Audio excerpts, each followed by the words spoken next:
পরবর্তীতে আমি শুনতে পারি যে 20-21 সেশনের রিয়াজ ভাই ভাই সম্ভবত ছাদ থেকে একবারই স্লোগানটা দিয়েছিল, ছাদ থেকে, পাঁচতলার ছাদ থেকে একবারই স্লোগানটা দিয়েছিল।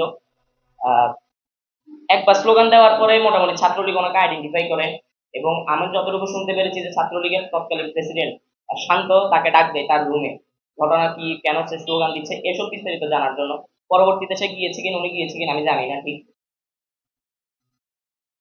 সবকিছু আবার স্বাভাবিক, কোনো কথা নেই, কোনো আওয়াজ নেই, পুরো হল আবার নিস্তব্ধ। তো আমি তখন, আমাদের বড় ভাইরা ছিল 104 নম্বর রুমে, আমি তখন 104 নম্বর রুমের সামনে গিয়ে, আমরা কয়েকজন ভাই ছিল তখন, আমার মনে পড়ে আলতাফ ভাই, নাইম ভাই সহ, সোলাইমান ভাই, এরকম কয়েকজন সিনিয়র ভাই ছিল 104 নম্বর রুমের সামনে। আহ, আমরা সবাই মিলে কথা বলতে থাকি। এরকম আলোচনা করার একটা পর্যায়ে গিয়ে ছাত্রলীগ যখন বুঝতে পারে যে জিয়া হলের পরিস্থিতি তেমন স্বাভাবিক না, তাদের অবস্থা খুবই খারাপ। তৎকালীন সময়কার সাবেক আমাদের হলের ছাত্রলীগের সাধারণ সম্পাদক আলামিন রহমান, সে সেন্ট্রালের সহসভাপতি ছিল।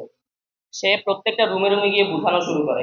সর্বপ্রথম সে আমাদের গণরুমে যায়, গণরুমে গিয়ে বোঝানো শুরু করে। তার প্রত্যেকটা শব্দ চয়ন এমনই ছিল যে আমাদের হলের অনেক ঐতিহ্য আছে, অন্যান্য হলে কি হচ্ছে না হচ্ছে এগুলোর দিকে তোমাদের তাকানোর দরকার নাই, আমাদের হলের সুনাম আমরাই রক্ষা করব। তো স্বাভাবিকভাবে গণরুমে সচরাচর যেটা হয় আর কি, যখন বাইরে এসে বলে তখন বলা হয় যে না ভাই সমস্যা নাই, আমরা দেখতেছি। আমাদের মুখ থেকে এরকম কথাই বের হয়েছিল। তো তারা গণরুম থেকে কথা বলার পরে তারা 104-এর সামনে আসে। তখন আমি 104-এর সামনে অবস্থান করছি, গণরুমে যখন কথা হয়েছে তখন আমি ছিলাম না ওখানে, আমি 104-এর সামনে ছিলাম, আমার বন্ধুরা গণরুমে ছিল। 104-এর সামনে সে সর্বশেষ 104-এর সামনে এসে আলামিন রহমান সহ আরো 5 থেকে 6 জন সম্ভবত হবে, তারা আমাদের সাথে সরাসরি আই কন্টাক্ট করে আমাদেরকে অনেকক্ষণ ধরে বুঝিয়েছে। আমরাও তাদেরকে আশ্বস্ত করেছি যে ভাই আপনি চিন্তা করিয়েন না, আমাদের হলে কিছু হবে না। সচরাচর তখনকার সময় ছাত্রলীগের সামনে সবাই যেভাবে আশ্বস্ত করে আর কি। তো তখনও পর্যন্ত স্টিল না আমরা সিদ্ধান্ত নিই নাই যে আমাদের হলে আমরা এখন শুরু করব, এই সিদ্ধান্তটা তখনও পর্যন্ত আমরা নিই নাই, কিন্তু আমরা ডেডিকেটেড যে আমরা শুরু করতে হবে। কিন্তু তখনও পর্যন্ত আমাদের সিদ্ধান্ত নিতে পারি নাই যে শুরু করব, এখন কি শুরু করার মোক্ষম সময় কিনা। তো একটা পর্যায়ে গিয়ে কিছু অলৌকিক ঘটনাও ঘটে বটে, এটা আল্লাহর পক্ষ থেকে আসলে। সেটা হচ্ছে আলামিনরা যখন আমাদের 104-এর সামনে থেকে বুঝিয়ে, সে আমাদের পুরাতন ভবনের দক্ষিণ ব্লকের যে করিডোর ছিল সেই করিডোরের মাঝামাঝি গিয়ে অবস্থান করে।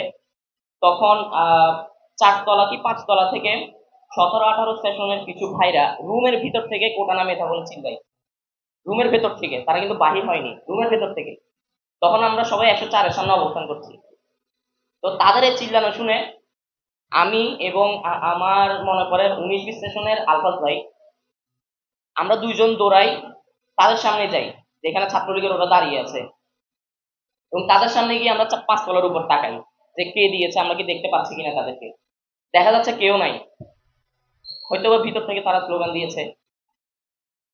তো তখন আলামিনরা আমাদেরকে বলে যে এখানে কিছু হয় না, তোমরা রুমে রুমে চলে যাও, এখানে কোনো সমস্যা নেই, যাও। ঠিক এরকমই এরকমই তাদের কথাবার্তাগুলো ছিল। তো তাদের মুভমেন্ট ছিল যে যখন 5 তলা থেকে স্লোগান গুলো আসা শুরু করলো, একবার কি দুইবার স্লোগান আসছে, তখন হয়তোবা তাদের পজিশন কিছুটা নড়বড়ে হওয়া শুরু করে, তারা চিন্তা করে নিয়েছিল হয়তোবা তারা বের হয়ে যাবে হল থেকে। তো এটা আল্লাহর একটা কুদরত ছিল, আমি ধরে নিব এরকমই, যে আমরা তখনও পর্যন্ত স্টিল আসলে প্রস্তুত ছিলাম না যে না এখন স্লোগান ধরবো, তখনও পর্যন্ত আমরা প্রস্তুত না। আমরা শুধু মনস্তাত্ত্বিক ভাবে এতটুকু প্রিপেয়ার ছিলাম যে আমাদেরকে স্লোগান তুলতে হবে, কিন্তু কোন সিচুয়েশনে তুলবো, কিভাবে তুলবো, কখন তুলবো, সেগুলো নিয়ে আমরা কোনোভাবে প্রস্তুত ছিলাম না। তো যখন তারা আমাদেরকে সরাই দিচ্ছিল, বলতেছিল যে তোমরা চলে যাও, তখন আমরা কিছুটা, আমি আর আলফাজ ভাই কিছুটা আবার ব্যাকে চলে গেলাম। ব্যাকে চলে যাওয়ার সময় হঠাৎ করেই কেন জানি, মানে আলফাজ ভাইয়ের মনে এটা মনে হলো যে হয়তো বা এখনই মোক্ষম সময়, কিন্তু তারা আমার, সে ওই অনুভূতিটা আমার সাথে শেয়ার করে না বা মুখে এগুলো বলে না। সে শুধুমাত্র আমাকে একটা টুকা দিয়েছিল আঙ্গুল দিয়ে, এবং তখনকার সিচুয়েশনে আমি এটা ধরে নিই না যে আঙ্গুলের টুকাটা মানে হচ্ছে স্লোগান দিতে হবে এখন। মানে এটা অলৌকিক ভাবে ওই এক আঙ্গুলের টোকাই হঠাৎ করে তাদের সামনেই, আলামিনদের সামনে আমার মুখ থেকে খুব জোরে কোটানা মেধা স্লোগানটা বের হয়ে যায়। এবং এটা সত্যিকার অর্থে আমার নিজেরও আনএক্সপেক্টেড ছিল, কারণ আমিও তখন প্রস্তুত ছিলাম না যে আমি স্লোগানটা দিব। তখন একবার স্লোগান দেওয়ার পরে পুরো হল নিস্তব্ধ।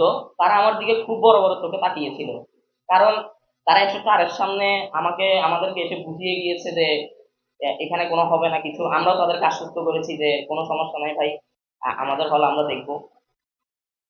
তো একবার স্লোগান দেওয়ার পরে পুরো হল নিস্তব্ধ, আমার সাথে স্লোগানে কেউ তাল মিলাই নাই। সেই সিচুয়েশনটা এখন মানে আমি আপনাদেরকে বুঝাইতে পারবো না। যে তখন আমি সম্ভবত সেকেন্ড ইয়ারে পড়ি, বা সেকেন্ড ইয়ার শেষ পর্যায়ে, থার্ড ইয়ার উঠতেছি এরকম। সে সময়ে তাদের সামনে এরকম স্লোগান দেওয়াটা, তাও আমি একা, আমার সাথে আর কেউই ছিল না। আমার স্লোগানের সাথে কেউ রিপিট করে নাই আমার স্লোগান। আমি খুবই ভয় পেয়েছিলাম, কিন্তু আবার আমি দ্বিতীয়বার স্লোগান দিলাম। এই দ্বিতীয়বার স্লোগানেও কেউ আমার সাথে কোনো রিপিট করে নাই, কিন্তু প্রত্যেকেই আমি আমি লক্ষ্য করেছি প্রত্যেকেই বারান্দায় দাঁড়িয়ে তাকিয়েছিল। প্রত্যেকেই বারান্দা থেকে সবাই, একজন দুইজন করে, তিনজন চারজন করে, প্রত্যেকে যার যার বারান্দা থেকে তাকিয়েছিল।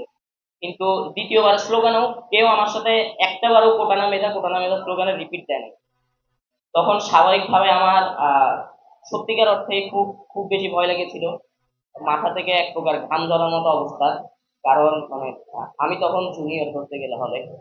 তো একেবারে ছাত্রলীগের মোস্ট পজিশনের যারা ছিল, আলামিন রহমান সহ ছাত্রলীগের তৎকালীন আমাদের হলের যারা নেতা ছিল, তারা আমার সামনে দাঁড়ানো, এবং আমি একা, আমার সাথে আলফাজ ভাইও ছিল। আহ এমন ভয় হয়েছিল যে আমি পিছনে হাঁটা শুরু করলাম, এবং মুজিব হলের দক্ষিণ ব্লকের যে কলাপসেবল গেট আছে, আপনারা যারা মুজিব হল সম্পর্কে আইডিয়া আছে তারা জানবেন, ওই গেট পর্যন্ত আমি চলে যাই ব্যাকে। ওই গেট পর্যন্ত আমি ব্যাকে চলে যাই। তখন আমার সিদ্ধান্ত ছিল না আর আমি আবার স্লোগান তুলবো, কারণ সেই শক্তি বা সাহস আমার আর ছিল না। দুইবার তোলার পরে যখন দেখেছি আমার সাথে কেউ তাল মিলে নেই, সেই তৃতীয়বার স্লোগান তোলার মতো সেই মন মানসিকতা আমার ছিল না। আমি সম্পূর্ণ ভয় পেয়েছিলাম।